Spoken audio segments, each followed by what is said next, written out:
So the whole world comes into the White House. So funny. I'm reading the guy today explaining how, Zelensky was only supposed to meet with Trump and bring whatever friends he wants. And all the European presidents canceled everything to go be in the Oval Office so they could be in the meeting. I mean, it tells you the interesting hour we're in. Trump convenes a meeting and everyone cancels their schedule to get there. And then he points to his new portrait, fight, fight, fight. And says, take a look at that picture.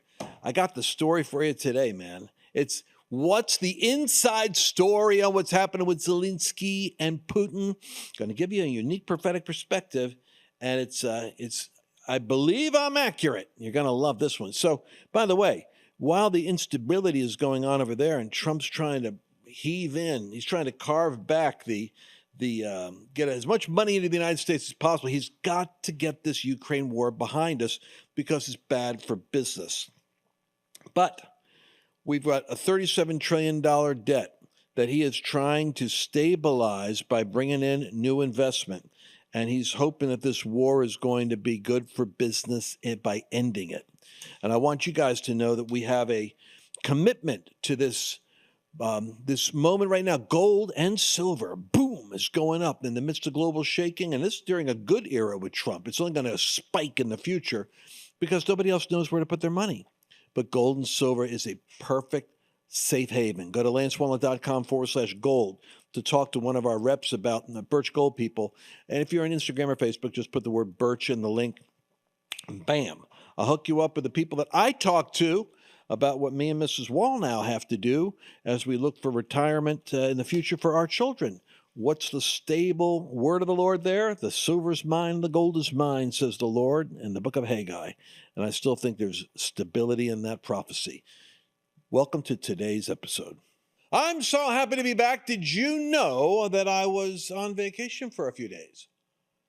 Suppose you can't tell. I had a great tan. I mean, I was out in the sun because I live in a studio all the time and in hotels and, indoors. And then I went out and I got some sun. I felt so good being connected with the sun, but I got to tell you, that time away from the world, it becomes addicting to be in current world events at a time like this. Because nobody, well, I shouldn't say nobody, but I mean, you get perspective, right? I get perspective. I listen to all my favorite perspective people, as you do, I'm sure. But very few people are putting the pieces together, threading the needle, as we say. So, for instance, in 2016, when Donald Trump began his saga, a friend of mine, who was a South African prophet, Kim Clement, and I were supposed to meet with him in Trump's office. Kim had a stroke. I went by myself. I was with a couple of other people. That was the day when I heard the Lord say that the 45th president of the United States would be Isaiah 45. And I began then to do what I could, and many of you helped me, to get the Christian world comfortable with the fact that Mike Huckabee isn't the answer. Ted Cruz isn't the answer. Mike Pence isn't the answer. Mark my words, the majority of the church, including the big money people that are evangelicals that will fund a Christian conservative candidate, they weren't looking for Donald Trump. It's always been my burden that I've got a conversation to have that nobody wants to talk about. Well, I shouldn't confess it, but that's true. When I was in the middle of Revival Land, I was on Randy Clark's board. Bill Johnson was just starting with Bethel. We were all together, Heidi Baker. And the Lord says to me, everybody's focusing on revival. Your call is 7 mountains. I go, 7 mountains? I want to go revival. The Lord says the future is going to be he who controls the media, he who controls the government, he who controls the business, he who controls the technology, education, the universities. And I thought, nobody wants that, Lord. My people all want revival, supernatural, angels, the Nephilim, the end times, the Antichrist. Well, there I had 2 subjects nobody wanted, Donald Trump and 7 mountains right in the middle of Revival Land with Christian candidates. Well, I was right. Doesn't matter, though. I'm still out there, me and my cowbell. But I'm with you. I mean, I've got some people that are, still listening. So when I tell you that not everybody has the same perspective, I mean not everybody has the same perspective. I'm going to give you a perspective. Donald Trump, image one, please bring it up on the screen. Donald Trump is holding court right now. He's just recently had it up in the famous Donald Trump redecorated Oval Office with a lot of gold overtones. And what's funny there is, if you're listening, you can't see this. I have all of the European leaders lined up, sitting across from Donald's desk. I'm talking about Volodymyr Zelensky of the Ukraine, President Emmanuel Macron of France, Alexander Stubb of Finland, Prime Minister Giorgia Meloni, the only one out of that list so far that I really like. Gotta love them all, but I like her. Prime Minister Keir Starmer, another piece of work. The Chancellor of the Federal Republic of Germany, Friedrich Merz. Why do they always sound like Nazis? Even though they're not. President of the European Commission, Ursula von der Leyen. Ursula von der Leyen. And here's one guy I do like, because he's a pro-Trump guy. I guess I would like him. Secretary General of NATO, Mark Rutte. And where am I getting these names from? Trump posted them because they're there in his Oval Office so that they could have their picture with Trump. You understand what a colossal image Trump has in the world right now because of your prayers that put him in the position of a modern-day Cyrus. There was only one Cyrus in the Bible, Isaiah 45. He dominated the landscape with his profile, just as Trump dominates the landscape now with his own profile. I say that with the realization that he is constantly reminded that his life is on loan, because you ever study NLP, neuro-linguistic programming? I'm not suggesting you should. It could be a very manipulative science, but it is a true science, and it means that there are certain integrations of your thinking, your emotions, your feelings at a neurological level that rewires you. And if you have a real traumatic experience, the memories there, you got to kind of like dismantle them, flashback, so that it doesn't trigger the panic attack. Well, Trump had an NLP moment in Butler, Pennsylvania in July a year ago, when his life was almost taken from him, but for a fraction of a second, and the motion of his head, as his son Donnie told him, much to his sobriety, that Dad, that's like making a 6-inch putt. That shot was easy to make because Donnie's a hunter. He said, Dad, with a scope, there's no reason he should have missed you. That was an act of God.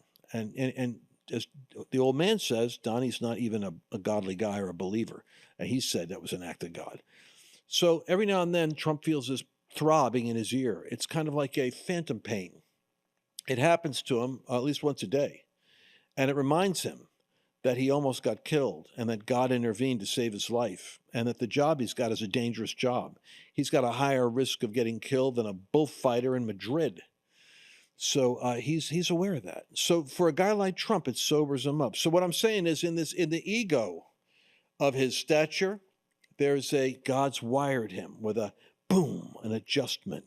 When he feels that throb in the ear, his mortality rushes to his mind, and he says, I'm here for one purpose, to save the United States. Now, why are all those Europeans in the White House? Because they're irrelevant. They hate it that they're irrelevant. You know what Trump told Zelensky? You could come to the White House, meet with me, and bring whatever friends you want. So all the presidents of all the European countries, they want to look like they're relevant. This deal's being done by Trump. You understand that?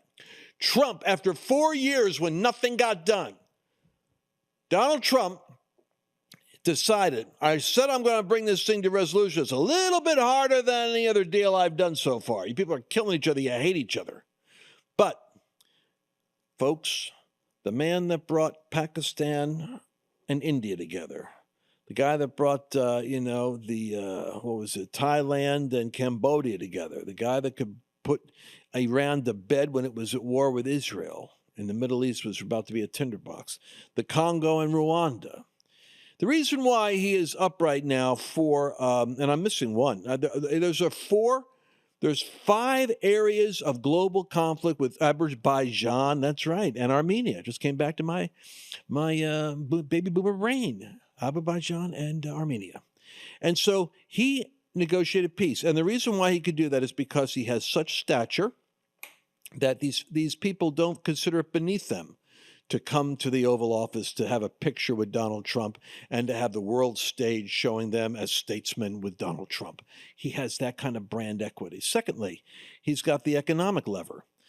And I don't know if we'll ever have a president that can do this in the future, and I don't even know. We're just a hair's width away from a judgment of God, and this whole house of cards could crumble down, because when you're $37 trillion in debt, you better be on your face before God to hold the system together.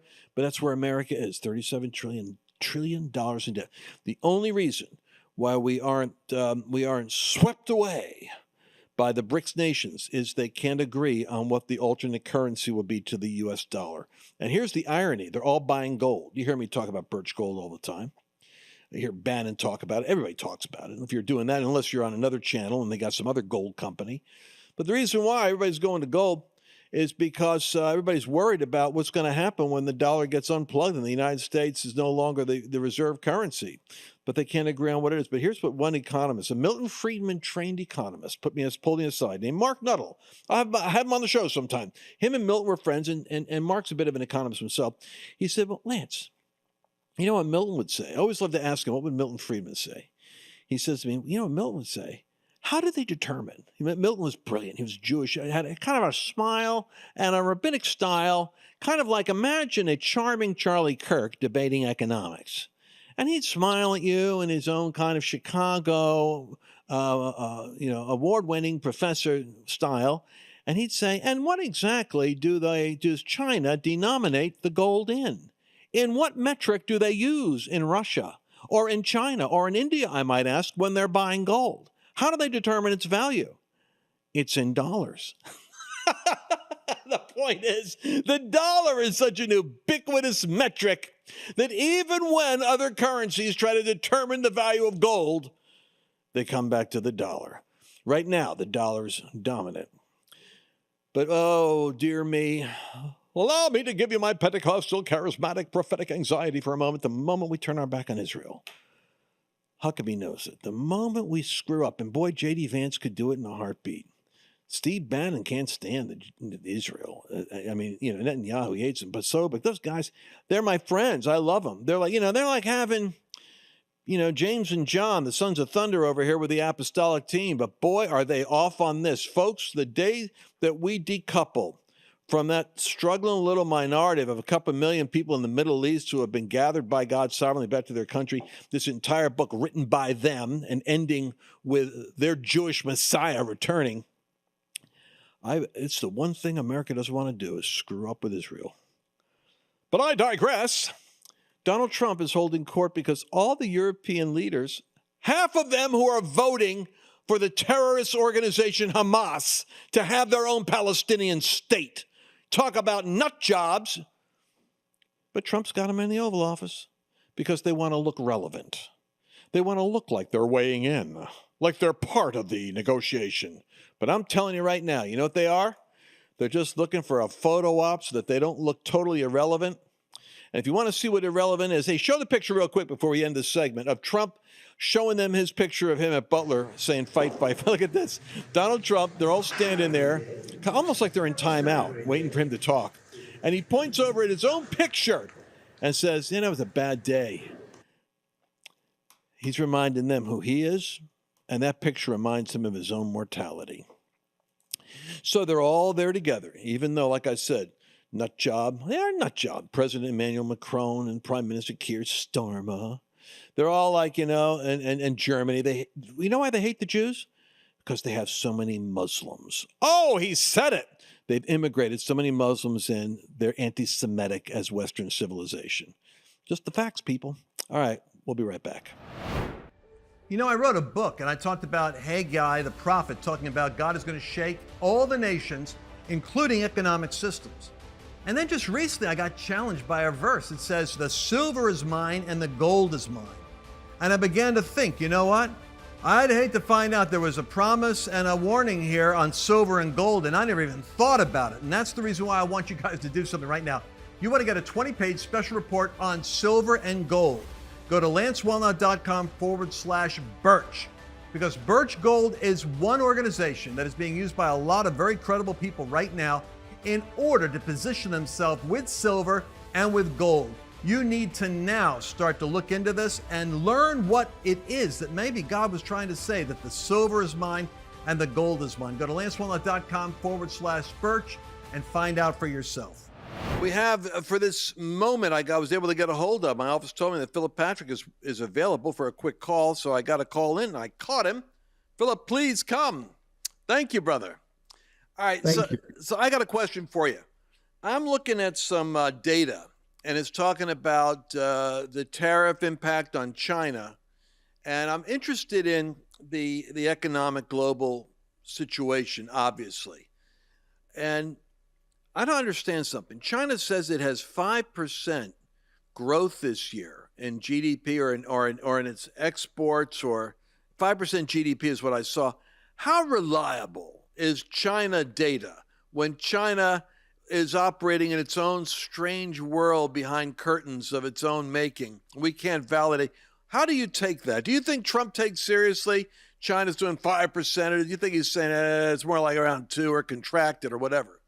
It certainly, look, you can't trust the numbers coming out of China when it comes to anything, quite frankly, whether it's gold purchases, GDP, whether it's financial markets, it's questionable.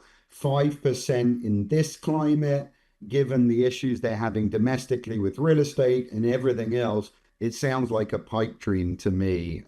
So I would question it. I don't think President Trump is too concerned. But yeah, it's nonsense. Yeah, because I like to be honest with my audience. I mean, that's why they believe me. I like to think they believe me because they think I'm informed, and I am informed. But I'm informed because I ask questions which I found out there aren't dumb questions after all, because China is pushing its currency in the BRICS community, like we're the future. And I don't think the world really totally I think the reason why we got grace with BRICS is because not everybody is trusting China is the stable player that it needs to be. Nobody quite knows, and they're waiting for the dust to settle. But it still means that my point with gold is I'm not worried about Trump, and I'm not worried about the United States with Trump at the helm. I think the guy's just got a massive personal center of gravity to bring business together. But my world isn't going to be always there with Trump. He's got a limited span. And so I'm playing for the future. And $37 trillion of debt is meltdown, baby. I'm worried about that. And so I'm planning for my kids and my future. I'm not worried about the next 6 months. I'm looking longer term. And longer term, where else can you go, brother, other than the precious metals market? I mean, what are your thoughts on that? Am I nutty? I'm not panicking, but I'm saying I'm looking at the big picture, the long-term picture. You're in exactly the same position I am, which is we're very happy with President Trump at the helm. For the first time in four years since Biden, there's encouraging things happening. We're bringing new revenue, we're boosting manufacturing. However, $37 trillion of debt, which President Trump inherited, I want to be very clear, that is a ticking time bomb. From a historical standpoint, we are in a position today that no nation in world history has recovered from. I think I mentioned to you Ferguson's Law. Niall Ferguson, very famous British historian. Ferguson's Law, true of every empire in history. And that is, whenever debt service is higher than defense spending, the empire has collapsed. So this is the scale of the challenge that President Trump has in front of him. He is making inroads, but there is a long way to go. And while he's doing it, precious metals are thriving, and I think they will continue to do so. We're starting to see more cracks appear in the economy. Precious metals continue their surge. How does Birch, what does Birch do with precious metals? I never ask you this because I always go to gold first, but you say precious metals. What are some of the other commodities in the precious metals market that are looking good right now? It's a great question. The big one for me is silver. We also deal with platinum and palladium, although they tend to be true industrial metals. So if we see an industrial revolution here in the United States, we boost manufacturing, those two will do very well. Shorter term, with economic hurdles in front of us, I think silver's a very good hybrid, right? It's a safe haven asset, so it performs during times of market downturn, but a very important component industrial as well. Solar technology, electric cars, AI chips, all need silver. So I think all four show promise. For the short-term climate, I'm really liking gold and silver, and a blend of both. And you know and so when you say a blend of both, let me tell people we've had some great responses with Birch Gold. I want to talk about silver. I'm going to talk more about silver because I think some diversification is good in the portfolio. Silver hasn't had its bounce back that gold has done, but I mean there is some tension there that says that if gold keeps going the way it is, it's inevitable. Don't you think that silver's going to have to track with it? Oh, yeah. Listen, silver's been moving. It's up over 20% this year. People never see it as much because dollar movements in silver, percentage-wise, are quite big. But you are absolutely correct, Lance. The key with silver, it's heavily undervalued.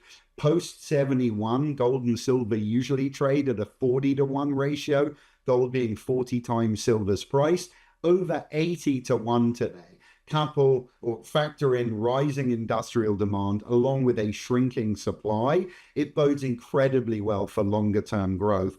As I mentioned earlier, AI chips, solar, electric, these booming industries heavily reliant on silver. So I think long term prospects really, really good.